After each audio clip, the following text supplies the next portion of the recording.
வானொலியில் நீங்கள் கேட்டு மகிழ்ந்த தென்கட்சி கோ. சுவாமிநாதன் அவர்களின் இன்று ஒரு தகவல் கதை தொகுப்பினை கேட்கலாம். கப்பல் கடல்ல போய்கிட்டு இருக்கு. புயல், சூறாவளி, அலையெல்லாம் பெருசு பெருசாக ரொம்ப உயரமாக உண்டாகுது. கடுமையான காற்றிலேயும் வேகமான அலைகள்லேயும் சிக்கி அந்த கப்பல் தடுமாறுது. திசை மாறி போச்சு. எந்த பக்கம் போயிட்டு இருக்கிறோம்னே தெரியல. அந்த கப்பலை செலுத்திக்கிட்டு இருந்த மாலுமி ரொம்ப சாமர்த்தியமாக செயல்பட்டார். தன்னுடைய அறிவாற்றலையும் திறமையையும் முழுமையாக பயன்படுத்தினார். அந்த கப்பலை கட்டுப்படுத்தினார். மெதுவாக அந்த சூறாவளியிலிருந்து கப்பலை காப்பாற்றி கரைக்கு கொண்டுட்டு வந்து சேர்த்துட்டார். மாலுமின்னு ஒருத்தர் இருந்ததுனால அந்த மரக்கலம் காப்பாற்றப்பட்டது. மாலுமின்னு ஒருத்தர் இல்லைன்னு வச்சுக்கோங்க, அந்த கப்பலோட கதி என்னவா இருக்கும் யோசிச்சு பாருங்க. ஒரு கோபக்காரனுடைய நிலைமையும் அப்படித்தானா. கோபக்காரன்கிறவன் ஒரு மாலுமி இல்லாத மரக்கலம் அப்படிங்கிறார் நபிகள் நாயகம். கொந்தளிக்கிற கடல்ல கொடுமையான அலைகளின் உச்சியில் அல்லல் படுகிற மரக்கலத்தை விட மோசமானது கோபக்காரனின் நிலைமை அப்படிங்கிறது அவருடைய கருத்து. அது மாதிரி இதுன்னு சொல்லல, அதை விட மோசம் இது அப்படிங்கிறார். ஏன் தெரியுமா? ஒரு கப்பல் கடல்ல தடுமாறினா அதை சரிப்படுத்த மாலுமி இருக்கிறார். அவர் தன்னுடைய சாமர்த்தியத்தினால் அதை கட்டுப்படுத்தி சரியான வழிக்கு கொண்டுட்டு வந்துடுவார். ஆனால் கோபக்காரனுடைய நிலைமை அப்படி இல்லை அப்படிங்கிறார் நபிகள் நாயகம். மனித மனம் ஒரு மரக்கலம், அறிவு அதில் இருக்கிற மாலுமி. மாலுமி மரக்கலத்தை செலுத்துகிறான், அவனுக்கு கட்டுப்பட்டு அது ஓடுது. ஆனால் கோபக்காரனுங்கிற மனுஷங்கிட்ட அறிவுங்கிற மாலுமி சரியாக வேலை செய்ய மாட்டான். ஏன்னா கோபம் அந்த மாலுமியின் கண்களை அவிச்சிரும், காதுகளை கேட்காம பண்ணிவிடும். கண்ணையும் காதையும் மூடிவிட்டு கப்பலை ஓட்டுனா எப்படி ஓட்டுறது? அதனால் கோபக்காரன் மாலுமி இல்லாத மரக்கலம். இடி மின்னலில் மாட்டிக்கிட்டு கஷ்டப்படுற கப்பல் மாதிரி கஷ்டப்படுறான். பெரியவங்கள்லாம் என்ன சொல்கிறாங்க? உனக்கு கெடுதல் பண்ணவனுக்கும் நீ நன்மையை செய், எவருடைய விருப்பு வெறுப்பையும் பொருட்படுத்தாதே. பரம எதிரிக்கும் நீ நன்மை செய்ய ஆரம்பித்தா உன்னுடைய தூய நிலையை பார்த்துட்டு அவனும் உனக்கு நெருக்கமான நண்பனாக ஆயிடுவான். இதுதான் பெரியவங்க நமக்கு சொல்லியிருக்கிறது. புனித குரான் சொல்கிறது என்ன? தீமையை நன்மையை கொண்டே நீர் தடுத்து கொள்ளும் அப்படின்னு சொல்லப்பட்டிருக்கு. அதில் இன்னா செய்தாரை ஒருத்தல் அவர் நாண நன்னயம் செய்து விடல் அப்படிங்கிறார் திருவள்ளுவர். செல்வந்தர் ஒருத்தர்கிட்ட ஒரு சிறுவன் ஆடு மேய்ச்சிக்கிட்டு இருந்தானா. பெரியவர் அவனை கூப்பிட்டு, நீ நேராக போய் ஒரு ஆட்டில் உள்ள ரொம்ப நல்ல பகுதி எதுவோ அதை எடுத்துக்கிட்டு வா அப்படின்னாரான். இவன் போனான். ஒரு ஆட்டு உடம்புல இருந்த நாக்கு, இருதயம், இது ரெண்டையும் எடுத்துகிட்டு வந்து கொடுத்தானான். பெரியவர் வாங்கி பார்த்தார். அதுக்கப்புறம் இப்போ நீ போய் இன்னொரு ஆட்டில் இருக்கிற ரொம்ப கெட்ட பகுதி எதுவோ அதை எடுத்துகிட்டு வா அப்படின்னாரான். இவன் போய் எடுத்துகிட்டு வந்தான். அவன் கையில் இருந்தது மறுபடியும் அதே மாதிரி நாக்கு, இருதயம், இது ரெண்டும் தான். என்னது இப்பவும் அதையே கொண்டுட்டு வந்திருக்கிற அப்படின்னாரான் பெரியவர். இவன் சொன்னானா, ஒரு உடம்புல உள்ள ரொம்ப நல்ல பொருளும் இதுதான், ரொம்ப கெட்ட பொருளும் இதுதான் அப்படின்னானா. இளம் வயசில் இப்படி பதில் சொன்னவர் தான் பேரறிஞர் லுக்மானுல் ஹக்கீம் அவர்கள். கோபப்படாமல் இருந்தால் இது ரெண்டும் நல்லா வேலை செய்யும், கோபப்பட்டால் இது ரெண்டும் மோசமாக வேலை செய்யும். அதை புரிஞ்சுக்கிறதுக்காகத்தான் இன்றைக்கி இந்த தகவல். கோபம் வந்துட்டால் நாம் என்ன செய்கிறோங்கிறது நமக்கே தெரியாது. ஒருத்தர் டாக்டர்கிட்ட போனார் அவசரமாக. டாக்டர், எனக்கு இப்போ கடுமையான கோப வெறி, எனக்கு கண்ணு மண்ணு ஒன்றும் புரியல, உடனடியாக அதை கட்டுப்படுத்தணும், உடனே இதுக்கு ஏதாவது ஒரு மாத்திரை கொடுங்க ப்ளீஸ் அப்படின்னார். அந்த டாக்டரும் உடனே ஒரு மாத்திரையை கொடுத்து, இதை உடனே போடுங்க, நான் தண்ணி கொண்டுகிட்டு வரேன்னு உள்ளே போனார். தண்ணியோடு திரும்பி வந்தார். இவர் சொன்னார், டாக்டர், நீங்கள் கொடுத்த மாத்திரை ரொம்ப பெருசாக இருந்தது, இருந்தாலும் கஷ்டப்பட்டு முழுங்கிட்டேன்னார். டாக்டர் சந்தேகத்தோடு மேசையை பார்க்குறார். பார்த்தா மாத்திரை அங்கேயே இருக்குது, பேப்பர் வெயிட்டை காணலை. உழைப்பும் நேர்மையும் உயர்வதற்கு வழிகள்.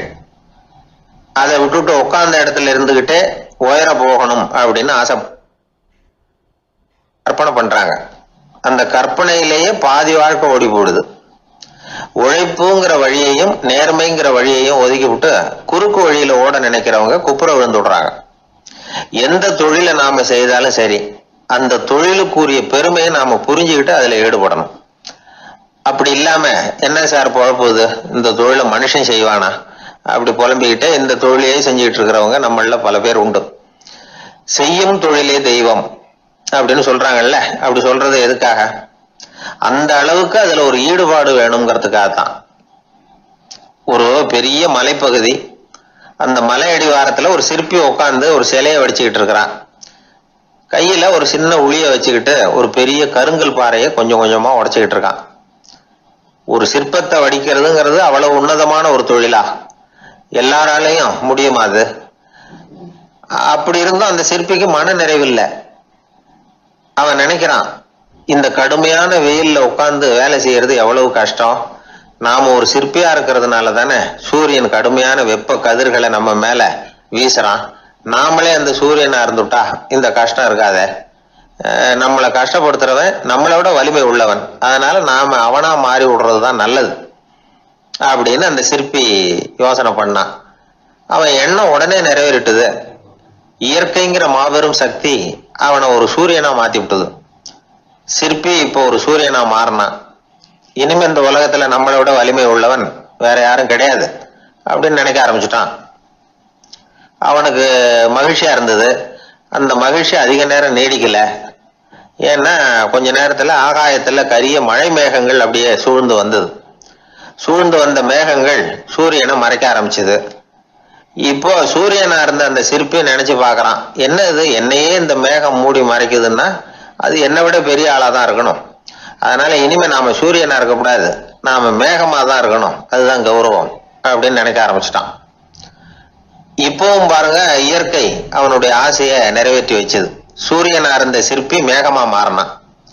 வான வீதியில அப்படியே உல்லாசமா வர ஆரம்பிச்சான். அந்த உல்லாசமும் அதிக நேரம் நீடிக்கல. எதிரில் பார்த்தா பிரம்மாண்டமான மலைகள் வழியை அடைச்சிட்டு நிக்குது. வேகமா வந்த மேகம் மலையில மோதிக்கிட்டுது. அந்த மலையை தாண்டி அப்பால செல்ல முடியல.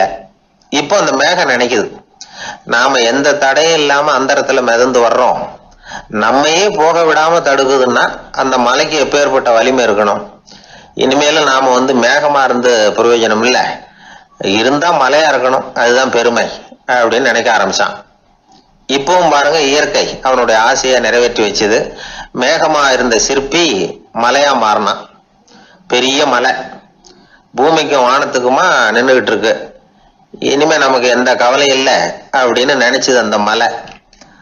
இப்படி நினைச்சுக்கிட்டு இருந்த வேளையில அந்த மலையோட காலடியில அடிவாரத்துல ஏதோ சத்தம் கேட்டுது. என்ன சத்தம் இது அப்படின்னு சொல்லி அந்த மலை மெதுவா குனிஞ்சு பார்த்துதான். பார்த்தா அங்க ஒரு மனுஷன் தன்னுடைய கையில உளிய வச்சுக்கிட்டு மலையை கொத்திக்கிட்டு இருக்கிறான். ஏதோ ஒரு சிற்பத்தை வடிக்கிறதுக்காக அவன் முயற்சி பண்ணிட்டு இருக்கிறான். இப்போ அந்த மலை நினைச்சுதான், மலையே ஒருத்தன் உடைக்கிறான்னா அவன் எப்பேற்பட்ட வலிமை உள்ளவனா இருக்கணும். இனிமேலும் மலையா இருந்து பிரயோஜனம் இல்ல, மனுஷனா மாறணும், அதுதான் சரி அப்படின்னு நினைச்சுதான். அந்த வினாடியே அந்த மலை ஒரு மனுஷனா மாறிச்சு. அவன் கையில ஒரு உளி, பழையபடியே ஒரு கருங்கல் பாறையை கொத்த ஆரம்பிச்சான். அந்த ஆள் பழைய நிலைமைக்கு வந்துட்டான். இந்த கதையிலிருந்து நாம தெரிஞ்சுக்க வேண்டியது என்னன்னா, தன்னுடைய உண்மையான பலம் என்னங்கிறது தெரியாமலே தாவி தாவி தடுமாறிக்கிட்டு இருக்கிறான் மனுஷன் அப்படிங்கிறது தான். இனிமேலாவது அதை புரிஞ்சுக்கணும். புரிஞ்சுக்கிட்டு புறப்படணும் வாழ்க்கையில வெற்றி பெறறதுக்கு. ஒரு குடும்ப தலைவருக்கு விபரீதமா ஒரு ஆசை வந்துதான். அதாவது ஒரு நாள் பூராவும் புடவை கட்டிக்கிட்டு மனைவி செய்கிற வீட்டு வேலைகள், சமையல் வேலைகள் எல்லாத்தையும் தானே செய்யணும். மனைவிக்கு ஆண் வேஷம் போட்டு ஆபீஸுக்கு அனுப்பி வச்சுடணும் அப்படின்னு ஆசைப்பட்டான். இதுதான் அந்த ஆசை. அதே மாதிரி செஞ்சான். பெண் வேஷத்துல சமையல் பண்ணிட்டு இருந்தான். இருட்டி விட்டுது. இந்த சமயத்துல வாசல் கதவு தட்டப்படுற சத்தம் கேட்டுது. ஓடி போய் திறந்தான். பக்கத்து வீட்டு அம்மா கிடுகிடுன்னு உள்ள வந்துட்டாங்க, காப்பி பொடியோ ஏதோ வாங்கறதுக்கு. இவன் பயந்து போய், கமலாம்மா, நான் சுசீலா இல்ல, சுசீலாவோட புருஷன், பெண் வேஷத்துல இருக்கிறேன், சும்மா ஒரு சேஞ்சுக்காக அப்படின்னா. உடனே அந்த அம்மா கிட்ட பயப்படாத, நானும் கமலா இல்ல, கமலாவோட புருஷன், இதுவும் சும்மா ஒரு சேஞ்சுக்காகத்தான் அப்படின்னானா. இப்படி வாழ்க்கைய விபரீதமா நினைச்சுக்கிட்டு வேற வேற கற்பனைகள்ல வீணாக்கிக்கிட்டு இருக்கிறவங்க தான் ரொம்ப அதிகம். நாம அதுவா மாறணும்னு நினைக்கிறது தப்பு. நாம இருக்கணும் அப்படின்னு நினைக்கிறது தான் உண்மை, அதுதான் சரி. அந்த சிற்பி என்னென்னோ கற்பனை பண்ணி கடைசியில மறுபடியும் சிற்பியாகவே சேர்ந்தான் பாருங்க. அதனால நம்முடைய உண்மையான பலம் என்ன அப்படிங்கறத தெரிஞ்சுக்கிட்டு நடந்துகிட்டோம்னா வாழ்க்கையில எப்பொழுதும் வெற்றி நிச்சயம். என்னுடைய நீண்டகால நண்பர் ஒருத்தர் வருஷம் தவறாமல் திருநள்ளாறு அப்படிங்கிற திருத்தலத்துக்கு போயிட்டு வர்றது வழக்கம். அங்கே என்ன சார் விசேஷம்னு கேட்கறது உண்டு. என்ன இப்படி கேட்குறீங்க? சனி பகவான் நலன் விருப்பப்படி அங்கே தானே எழுந்தருளி இருக்கிறார். அவரை போய் பார்த்து ஒரு கும்பிடு போட்டுட்டு வந்தா நம்ம பிடிச்சிருக்கிற சனியெல்லாம் விலகும் அப்படிம்பார். சத்தம் போட்டு சொல்லாதீங்க சார், வீட்டில் வேற யார் காதிலாவது இது விழுந்துற போது அப்படின்னு சொல்கிறது உண்டு வர்றவங்க. இப்போ நான் சொல்கிறதுல உள்ள நியாயத்தை புரிஞ்சுக்கிட்டு அவரும் கொஞ்சம் எச்சரிக்கை உணர்வோட நமக்கு நன்றி சொல்லுவார்னு வச்சுங்களேன். அதாவது பார்வை மூலமாகவே. அந்த நண்பருக்கு ஆன்மீக விஷயங்களில் அதிக ஈடுபாடு உண்டு. அப்பப்போ சில புராண கதைகளை எல்லாம் சொல்கிறது உண்டு. ரொம்ப சுவாரஸ்யமாக இருக்கும். எப்போவுமே புராண விஷயங்களை எல்லாம் அறிவியலுங்கிற தராசில் வச்சு எடை போட்டுட்டு இருக்கக்கூடாது. அப்படி பார்த்தா அதெல்லாம் நம்ப முடியாத வெறும் கற்பனைகளாக தோணும், மூட நம்பிக்கைகளாகவும் தெரியும். புராணங்களை புராணங்களாகவே புரிஞ்சுக்கிறவங்களுக்கு அதெல்லாம் அர்த்தமுள்ள செய்திகளை உள்ளடக்கி இருக்கிறதாக தெரியும். அந்த வகையில் தான் இந்த நண்பரும் நிறைய செய்திகளை சொல்கிறது உண்டு. சனியை போல கொடுக்கிறவனும் இல்லை, சனியை போல கெடுக்கிறவனும் இல்லை அப்படின்னு சோதிடர்கள் சொல்லுவாங்க. நாம் ஏதாவது ஒரு வம்புல மாட்டிக்கிட்டா பிடிச்சது சனி அப்படிங்கிறோம். ராவணன் எப்பேற்பட்ட வீரன், அவனே சனி பார்வைப்பட்டது தானே சங்கடப்பட ஆரம்பிச்சான் அப்படின்னார் நண்பர். அது எப்படிங்கன்னு கேட்டேன். அவர் சொல்ல ஆரம்பிச்சார், இந்த ராவணன் இருக்கானே நவ கிரகங்களையும் பிடிச்சி கொண்டுட்டு தன்னுடைய சிம்மாசனத்தில் அப்படியே படிகளாக போட்டு வச்சுட்டானா, ஒவ்வொரு படியாக. பாவம் அந்த 9 தேவதைகளும் ஒவ்வொரு படியாக குப்புற கிடக்குறாங்க. நவக்கிரகம் நம்மளை ஆட்டி படைக்குதுன்னு நாம் சொல்லிட்டு இருக்கிறோம். ஆனால் அந்த நவக்கிரகங்களை ராவணன் எப்படி வச்சுருந்தான் பாருங்க. எல்லாரையும் சிம்மாசனத்துக்கு பக்கத்தில் படிப்படியாக போட்டு வச்சிருக்கிறான். காலை அது மேலே வச்சு தான் ஏறி போகணும். வேறு வழி இல்லாமல் எல்லாரும் குப்புற விழுந்து கிடக்குறாங்க. ராவணன் ஒவ்வொரு தடவையும் இவங்க முதுகில் அடி வச்சு ஏறி தான் அந்த சிம்மாசனத்துக்கு போகிறது வழக்கம். இப்படி நடந்துக்கிட்டு இருக்கிறது நாரதர் கண்ணில் போட்டுட்டு தான். அவர் சும்மா இருப்பாரா? யோசனை பண்ணார் என்ன செய்யலாம் அப்படின்னு. ஒரு முடிவு பண்ணிக்கிட்டு நேராக ராவணன் கிட்ட போனாராம்.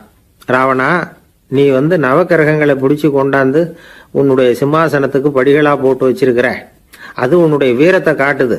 இருந்தாலும் ஒரு விஷயத்த நீ யோசிச்சு பார்க்கணும். ஒவ்வொரு தடவை நீ சிம்மாசனத்துக்கு போகும்பொழுதும் நவக்கிரகங்களின் முதுகல் அடி வச்சு நீ ஏறி போற, அது உனக்கு பெருமை கிடையாது.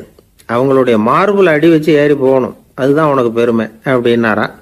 இவர் சொல்றதும் சரிதானே அப்படின்னு யோசிச்சிருக்கான் ராவணன். உடனே குப்புற கிடந்த நவக்கிரகங்களை திருப்பி மல்லாக்க போட்டான். அவங்க மார்புல அடி வச்சு மேலே ஏறி சிம்மாசனத்துக்கு போனானா.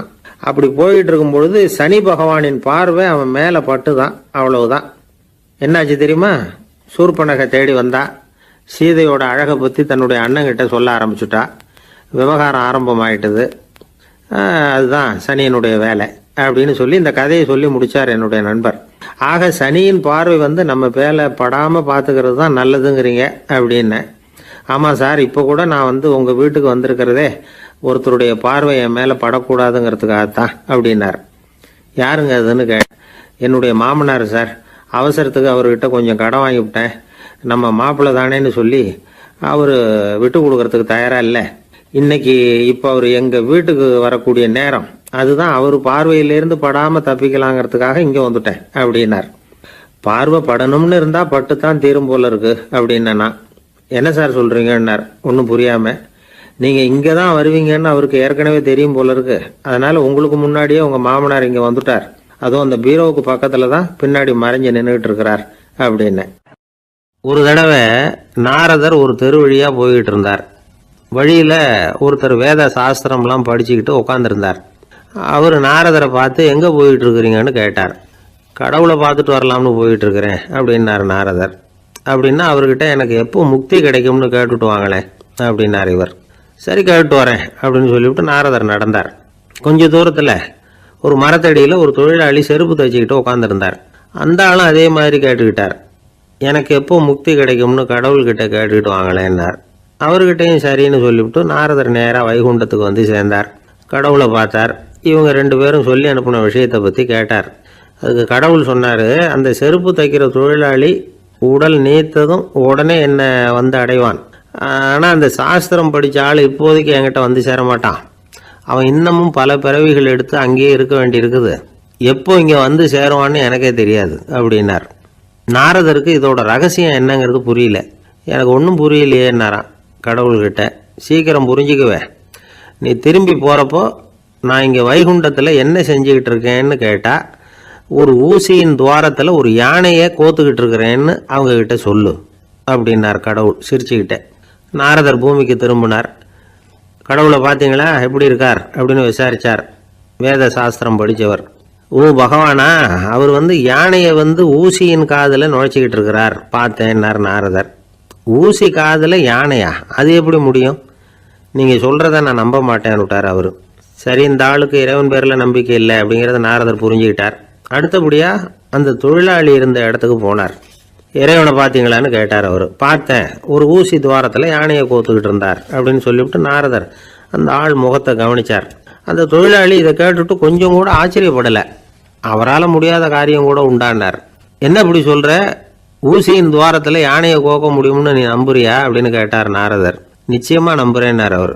அது எப்படி அப்படின்னு கேட்டார் இவர். இதை பாருங்கள், நான் இந்த ஆலமரத்தடியில் தான் தினமும் உட்காந்துருக்கிறேன். தினமும் இந்த மரத்திலிருந்து எவ்வளவோ பழம் கீழே விழுது. இந்த பழத்தில் இருக்கிற ஒவ்வொரு விதையிலையும் உள்ள ஒரு ஆலமரம் இருக்குது. ஒரு சின்ன விதைக்குள்ள ஒரு பெரிய ஆலமரம் இருக்க முடியுங்கிறப்ப ஊசி துவாரத்தில் கடவுள் யானையை நுழைய வச்சாருங்கிறத ஒத்துக்கிறதுல என்ன கஷ்டம் இருக்குது அப்படின்னு ரொம்ப சர்வசாதாரணமாக பதில் சொன்னாராம் அந்த தொழிலாளி. நாரதர் யோசனை பண்ணார். இந்த தொழிலாளி வேத சாஸ்திரங்களையெல்லாம் படிக்கலைன்னா கூட அறிவுபூர்வமாக சிந்திச்சு இறைவனை நம்புகிறான். அதனால தான் கடவுள் இந்த ஆளுக்கு சீக்கிரம் முக்தி கிடைக்கும்னு சொன்னார் அப்படிங்கிறத புரிஞ்சுக்கிட்டாராம். இந்த கதையில் வர்ற கடவுள், நாரதர், வைகுண்டம் இதெல்லாம் ஒரு பக்கம் இருக்கட்டும், ஒரு சின்ன விதைக்குள்ள ஒரு பெரிய ஆலமரம் தூங்கிக்கிட்டு இருக்கு அப்படிங்கிற உண்மை, அந்தரத்தில் 1000 கிரகங்கள் சுற்றிக்கிட்டு இருக்குங்கிற உண்மை, இதெல்லாம் நாம் பார்த்துக்கிட்டு தானே இருக்கிறோம். இந்த உண்மைகள் அதிசயமாக நமக்கு தெரியறதுனால அதை நம்பாமல் இருந்துட முடியாது. இயற்கையை பரிபூர்ணமாக நம்புங்கள், அந்த நம்பிக்கையே நம்ம வாழ்க்கைக்கு ஆதாரம் அப்படிங்கிறத விளக்கறதுக்காக தான் இந்த கதை. இந்த காலத்தில் நம்ம பிள்ளைங்களுக்கெல்லாம் இது மாதிரி நம்பிக்கை அதிகமாகவே இருக்குது. ஒரு நாள் ஒரு சின்ன பையன்கிட்ட கேட்டேன், ஏன்பா கடவுள் ஒரு பானைக்குள்ளே ஒரு யானையை நுழைய வச்சுட்டாருன்னு சொன்னால் அதை நீ நம்புவியா அப்படின்னு கேட்டோம். நம்புவேன் சார், அது ஒன்றும் பெரிய அதிசயம் இல்லைன்னா. எப்படிறான்னு கேட்டோம். எப்படின்னா அந்த பானை அந்த யானையை விட பெருசாக இருந்திருக்கும், அவ்வளவுதான் அப்படின்னு சொல்கிறான். உலகத்தில் எது எதுக்கும் ஆராய்ச்சி கூடங்கள் இருக்குதுல்ல, அது மாதிரி தூக்கத்தை பற்றி ஆராய்ச்சி பண்ணுறதுக்கு ஒரு ஆராய்ச்சி கூடம் இருக்குது. அப்படி ஆராய்ச்சி பண்ணணும்னா அதுக்கு மூழ்கிக்கிட்டு இருக்கணும்ல. அதனால தான் அந்த ஆராய்ச்சி கூடம் இங்கே இல்லை. அமெரிக்காவில் பாஸ்டன் பல்கலைக்கழக மருத்துவமனையில் அது இருக்குது. அங்கே தூக்கத்தை பற்றி பல விதமான ஆராய்ச்சிகள் பண்ணிகிட்டு இருக்கிறாங்க. அந்த ஆராய்ச்சி கூடத்தில் இயக்குனராக இருக்கிற ஒரு நிபுணர், அவர் என்ன சொல்கிறார் தெரியுமா? உங்களுக்கு தூக்கம் வரலையா, நீங்கள் நல்லா தூங்குறதுக்கு தாராளமாக சில யோசனைகளை என்னால் சொல்ல முடியும் அப்படிங்கிறார். யோசனை தானே, காசா பணமா கேட்டு வச்சுக்கலாமே. உணவு, மனநிலை, தூங்கும் இடத்தோட சூழ்நிலை, படுக்கைக்கு செல்றப்போ உள்ள பழக்க வழக்கங்கள், இது காரணமாக ஒருத்தருக்கு தூக்கம் வராமல் போகலாம். தூக்கம் வராததுக்கு இதுதான் காரணம்னா அதையெல்லாம் சுலபமாக கட்டுப்படுத்தலாங்கிறார் அவர். தூக்கத்தை வரவழைக்கக்கூடிய ஒரு நல்ல மருந்து உடற்பயிற்சி. ஆனால் ஒன்று, படுக்க போகிற நேரத்தில் இது மாதிரி உடற்பயிற்சிகள் எல்லாம் செய்யக்கூடாது. கொஞ்சம் முன்னாடி பகல்லையே இந்த பயிற்சிகளை செய்கிறது நல்லது. தூக்கம் வராமல் அவதிப்படுறவங்க பிற்பகல் நேரங்களில் காஃபி, டீ இது மாதிரி பானங்களை சாப்பிடக்கூடாது. மது அருந்துறது கூட தூக்கத்தை பாதிக்கும். வெது வெதுப்பான நீரில் குளிக்கிறது, தியானத்தில் ஈடுபடுறது, ஓய்வாக இருக்கிறது, படுக்கிறது, அதாவது படுக்கிறதுக்கு முன்னாடி ஒரு குவளை பால் சாப்பிட்றது, இதெல்லாம் தூக்கத்தை வரவழைக்கிறது ரொம்ப உதவியாக இருக்கும். இன்னொரு விஷயம் என்னென்னா, தூங்கி ஆகணுமேங்கிற கவலை வேண்டியதில்லை. அப்படி நினச்சி கவலைப்படுறதை விட்டுடணும். தூக்கம் வரலையா, உடனே படுக்கையை விட்டு எழுந்திரிக்க வேண்டியது. வெளியில் வாங்க, வேறு ஏதாவது வேலையில் ஈடுபடுங்க, கொஞ்சம் நேரம் உலாவுங்க, அல்லது ஏதாவது ஒரு புஸ்தகத்தை எடுத்து படிங்க. களைப்பு ஏற்பட்டால் மறுபடியும் படுக்கைக்கு போங்க, தூக்கம் தானாக வந்துடும். ஒரு விஷயத்தை மட்டும் நல்லா ஞாபகத்தில் வச்சுக்கணும். படுக்கைக்கு போகிறப்போ உங்கள் மற்ற எல்லா பிரச்சனைகளையும் மறந்துடணும். அது எப்படி சார் முடியும், அந்த நேரம் தானே எல்லா பிரச்சனையும் வரிசையாக ஞாபகத்துக்கு வருது அப்படின்னு நாம் நினைக்கலாம். ஆனால் பழக்கத்தில் அதை நாம் மாற்றிக்க முடியும். கொஞ்சம் முயற்சி பண்ணணும், அவ்வளோதான். இது எல்லாமே ஆராய்ச்சி பண்ணி பார்த்துட்டு அந்த நிபுணர் சொல்கிற கருத்து தான். இன்னொரு விஷயமும் அவர் சொல்கிறார். அது என்னென்னா, உடல் கோளாறு காரணமாக தூக்கம் வராமல் அவதிப்படுறவங்களுக்கெல்லாம் இந்த யோசனைகள் சரியாக வராது அப்படிங்கிறார். அதுக்கெல்லாம் மருத்துவ சிகிச்சை கொடுத்து தான் சரி பண்ணணும். சில பேருக்கு நடு ராத்திரியில் மூச்சு திணறல் ஏற்பட்டு தூக்கம் வராமல் போயிடும். ஊரெல்லாம் தூங்குறப்ப தான் மட்டும் தூங்காமல் மூழ்கிட்டு இருக்கிறது, ஊரெல்லாம் மூழ்கிட்டு இருக்கிறப்போ தான் மட்டும் தூங்குறது, இது மாதிரி கோளாறுகளால் சில பேர் பாதிக்கப்படலாம். காலு தசை முறுக்கிக்கிறதுனால சில பேருக்கு அடிக்கடி விழிப்பு வரலாம். மன அழற்சி காரணமாக சில பேருக்கு தூக்கம் வராது. இது மாதிரி கோளாறுகளுக்கெல்லாம் அதுக்கு தகுந்த மாதிரி சிகிச்சை கொடுத்து தான் சரி பண்ண வேண்டியிருக்கும். எந்த கோளாறும் இல்லாமல் தூக்கம் வரலைன்னா ஆரம்பத்தில் சொன்ன முறைகளை கடைபிடிச்சு பார்க்கலாம். தூக்கம் வந்ததுன்னா யோசனை சொன்ன அந்த நிபுணருக்கு நன்றி சொல்லலாம். ஒருத்தர், ஏன் சார் பஸ்ஸில் தூங்குறது கெட்ட பழக்கமானு கேட்டார். இல்லையே, நான் கூட பஸ்ஸில் போகிறப்ப தூங்கிட்டு தானே போவேன் அப்படின்னார் இன்னொருத்தர். அப்புறம் ஏன் என்ன டிரைவர் வேலை வேணாம்னு வீட்டுக்கு அனுப்பி வச்சுட்டாங்க அப்படின்னாராம் அவர். இந்த உலகத்தில் உண்மையாகவே வேதாந்தம் பேசுகிறவங்களும் உண்டு, உள்ளுக்குள்ளே வேற மாதிரி இருந்துக்கிட்டு வெளியில் வேதாந்தம் பேசுகிறவங்களும் உண்டு. ஒரு ஆள் இருந்தார், அவரும் ஒரு கடை வச்சு வியாபாரம் பண்ணிக்கிட்டு இருந்தார். மகா கஞ்சன், யாருக்கும் எந்த உதவியும் செய்ய மாட்டார். எச்சில் கையென்ன ஈர கையை கூட உதற மாட்டார். அப்படிப்பட்ட மனுஷன். அந்த ஊருக்கு ஒரு முனிவர் வந்துக்கிட்டு இருந்தார். வருஷத்துக்கு ஒரு தடவை வருவார். ஒரு நாள் 2 நாள் இருப்பார், அப்புறம் போயிடுவார். அந்த முனிவர் வர்றப்போலாம் இந்த ஆள் எழுந்திரிச்சு ஓடி போய் அவரை வரவேற்பான். ரொம்ப பெரிய வேதாந்தி மாதிரி அவர்கிட்ட பேசிக்கிட்டு இருப்பான். காயமே இது பொய், வெறும் காற்றடைத்த பையும்மா, தர்மம் தலைகாக்கும்மா. பணம் என்ன சார் பணம், இன்னைக்கு ஒருத்தன் கையில் இருக்கும், நாளைக்கு ஒருத்தன் கையில் இருக்கும், எல்லாம் மாயம். எனக்கு தான் இன்னமும் இந்த சம்சார பந்தத்திலிருந்து விடுபடுறதுக்கு நேரம் வரலேம்மா. அந்த முனிவரும் இந்த ஆள் இப்படி சொல்கிறத கேட்ட உடனே, ஏப்பா அப்படி சொல்கிற, இப்போ கூட நீ சரின்னு சொல்லு, உனக்கு தீட்சை கொடுத்து இதிலேருந்து விடுபடுற ஞானத்தை போதிக்கிறேன் பார். உடனே அந்த ஆள் என்ன சொல்லுவான் தெரியுமா? ஐயோ சாமி, இப்போ அது எப்படிங்க முடியும், பிள்ளைங்கள்லாம் சின்ன சிறுசுங்க, அதுகளுக்கெல்லாம் ஒரு கல்யாணம் காட்சின்னு செஞ்சு கடமையை முடிச்சுட்டா நீங்கள் சொல்கிறபடி செஞ்சு விடலாமா. சரி, இன்னும் முனிவர் போயிடுவார். அடுத்த வருஷம் வருவார். இவன் வழக்கம் போல் வேதாந்தம் பேசுவான். சரி தீட்சை கொடுக்குறேன் வா அம்பார்.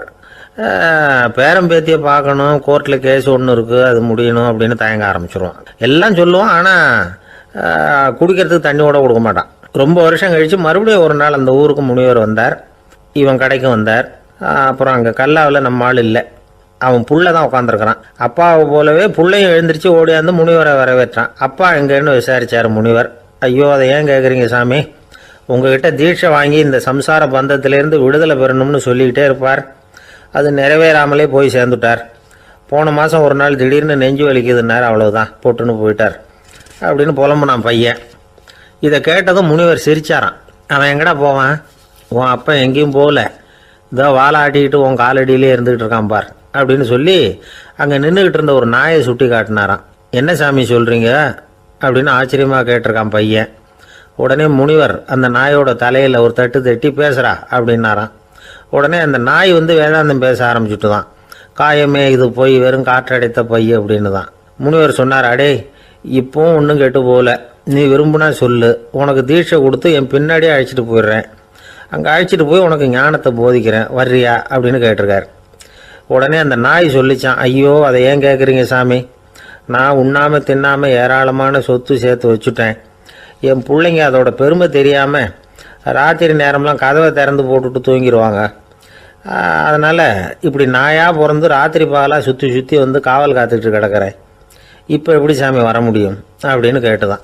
அறியாமையிலேயே சுகம் கண்டு இப்படி இருக்கிற ஆளுங்களுக்கு எப்படி விடுதலை கிடைக்கும், எப்போ விடுதலை கிடைக்கும் அப்படின்னு கேட்குறார் தசாவதானி, திருக்குறள் பேர் ராமையா. அவர் கேட்குறது நியாயம் தானே. இந்த காலத்து பையன் ஒருத்தன் அப்பா கிட்ட சொன்னான், அப்பா இன்னைக்கு நான் 1 ரூபா மிச்சப்படுத்தி விட்டேன் அப்படின்னு. நானும் அப்படியா, என்னடா பண்ணேன்னு கேட்டிருக்கார் அப்பா. டவுன் பஸ்ஸில் ஏறாமல் அது பின்னாடியே ஓடியாந்தேன், 1 ரூபா மிச்சம் தானே அப்படின்றான். அட பாவி, ஒரு ஆட்டோ பின்னாடி ஓடியாந்துருந்தா 10 ரூபா மிச்சமாயிருக்குமே, வேஸ்ட் பண்ணிட்டியே அப்படின்னாரான் அந்த அப்பா. ரொம்ப நாளைக்கு முன்னாடி ஒரு நாள் கோவலன் நாடகம் நடந்தது.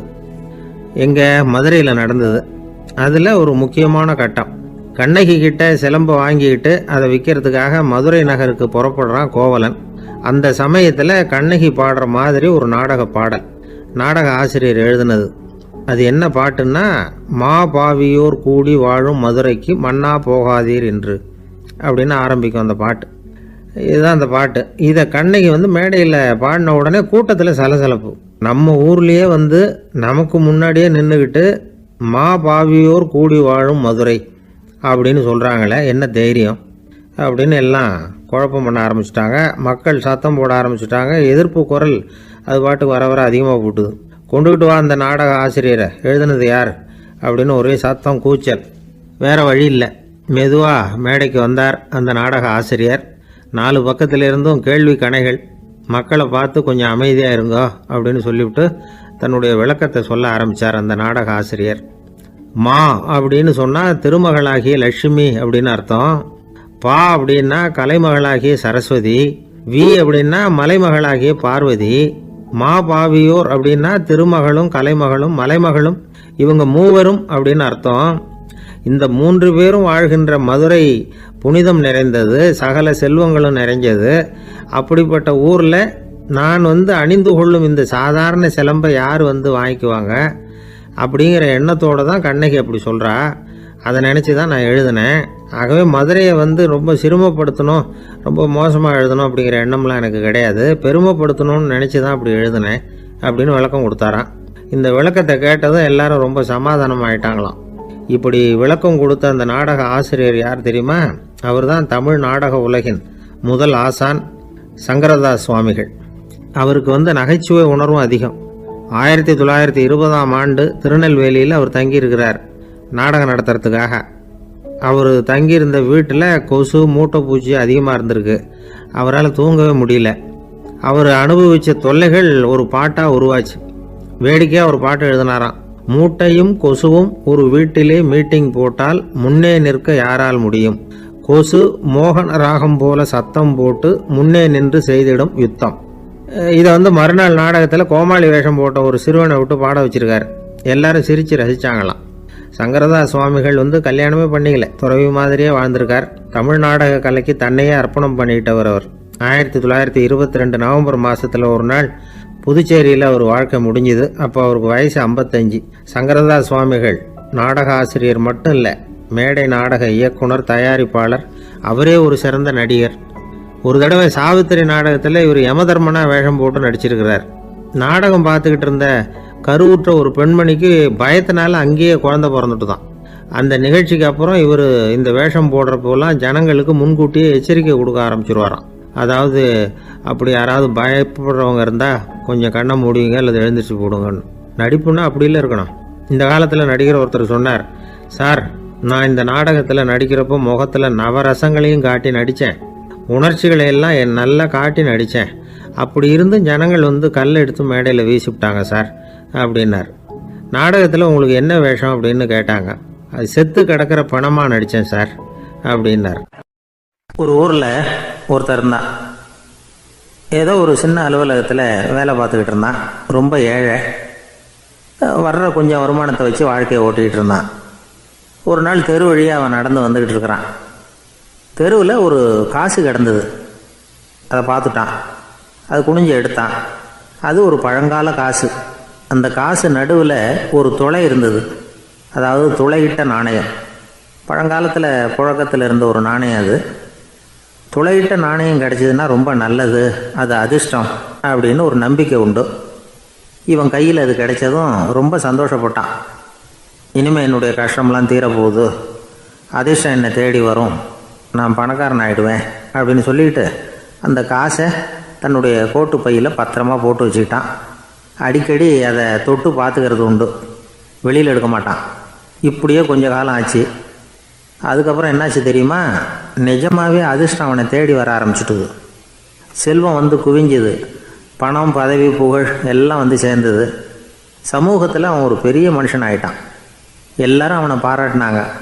அவன் எதை தொட்டாலும் வெற்றி, எல்லாம் அந்த காசோட மகிமை அப்படின்னு அவன் மனசுக்குள்ளே நினச்சிக்கிட்டான்.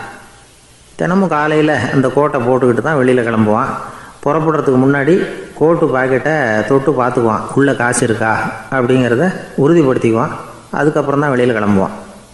இப்படியே பல வருஷம் ஓடி போச்சு. ஒரு நாள் அவனுக்கு அந்த ஆசை வந்துட்டுது. அதாவது அந்த துளையிட்ட நாணயத்தை எடுத்து கண்ணால் பார்க்கணும் அப்படின்னு. காலையில் சாப்பிட்டுக்கிட்டு இருந்தான். அப்போ தன்னுடைய மனைவிகிட்ட சொன்னான், ரொம்ப நாளைக்கு அப்புறம் என்னுடைய அந்த நாணயத்தை இன்றைக்கி வெளியில் எடுத்து பார்க்க போகிறேன்னா. என்னத்துக்கு அது, இப்போ அதை பார்க்க வேணாமே அப்படின்னு மெதுவாக இழுத்தாங்க அந்த அம்மா. இல்லை நான் பார்த்தே தீரணும் அப்படின்னு அவன் தன்னுடைய சட்டை பைக்குள்ளே கையை விட்டான். உள்ளே இருந்த நாணயத்தை வெளியில் எடுத்தான். பார்த்தா அவனுக்கு ஆச்சரியமாக போச்சு. அந்த நாணயத்தில் தொலையே இல்லை. என்ன ஆச்சு அப்படின்னு சொல்லி அவன் ரொம்ப குழம்பி போயிட்டான். இப்போ அந்த அம்மா சொன்னாங்க, நான் தான் ஒரு நாள் உங்கள் கோட்டு ரொம்பவும் தூசியாக இருக்கேன்னு சொல்லி அதை ஜன்னலுக்கு வெளியில் உதறினேன். உள்ளே இருந்த அந்த காசு அப்போ எனக்கு தெரியாது, ஞாபகத்தில் இல்லை. அது தெருவில் விழுந்துட்டது போல இருக்கு. அதுக்கப்புறம் எவ்வளவோ தேடி பார்த்தேன், கிடைக்கல. அதுக்குள்ளே அதை யாரோ எடுத்துகிட்டு போயிட்டாங்க போல இருக்கு. அது இல்லைங்கிறது உங்களுக்கு தெரிஞ்சால் வருத்தமாக இருக்குமேங்கிறதுக்காக நான் தான் வேற ஒரு நாணயத்தை எடுத்து சட்டை பைக்குள்ளே வச்சுட்டேன் அப்படின்னு விவரத்தை சொன்னாங்க அந்த அம்மா. இது எப்போ நடந்ததுன்னு கேட்டான். உங்களுக்கு அந்த காசு கிடைச்சதே அன்னைக்கு மறுநாளே இது நடந்து போச்சு அப்படின்னாங்களாம். இதை கொஞ்சம் யோசனை பண்ணி பாருங்க. அவனுக்கு அதிர்ஷ்டத்தை கொடுத்தது அந்த நாணயம் இல்லை, அவனுடைய நம்பிக்கை, அதாவது தன்னம்பிக்கை. அதுதான் வேலை செஞ்சிருக்கு. இதிலிருந்து நாம் தெரிஞ்சுக்க வேண்டியது என்னென்னா, வாழ்க்கையில் முன்னேற நினைக்கிறவங்களுக்கு தன்னம்பிக்கை ரொம்ப முக்கியம். அது இல்லைன்னா முன்னேற முடியாது. ஒருத்தன் சொன்னானா, நான் எப்போவுமே என்ன தான் சார் நம்புவேன், மற்றவங்கள நம்ப மாட்டேன். நேற்றுக்கு பாருங்கள், திடீர்னு 10 பேர் என்னை அடிக்க வந்துட்டாங்க, நான் ஒருத்தனாகவே அதை சமாளித்தேன் அப்படின்றான் ரொம்ப பெருமையாக. அது எப்படின்னு கேட்டாங்களாம். ஒரே ஓட்டமாக அங்கேருந்து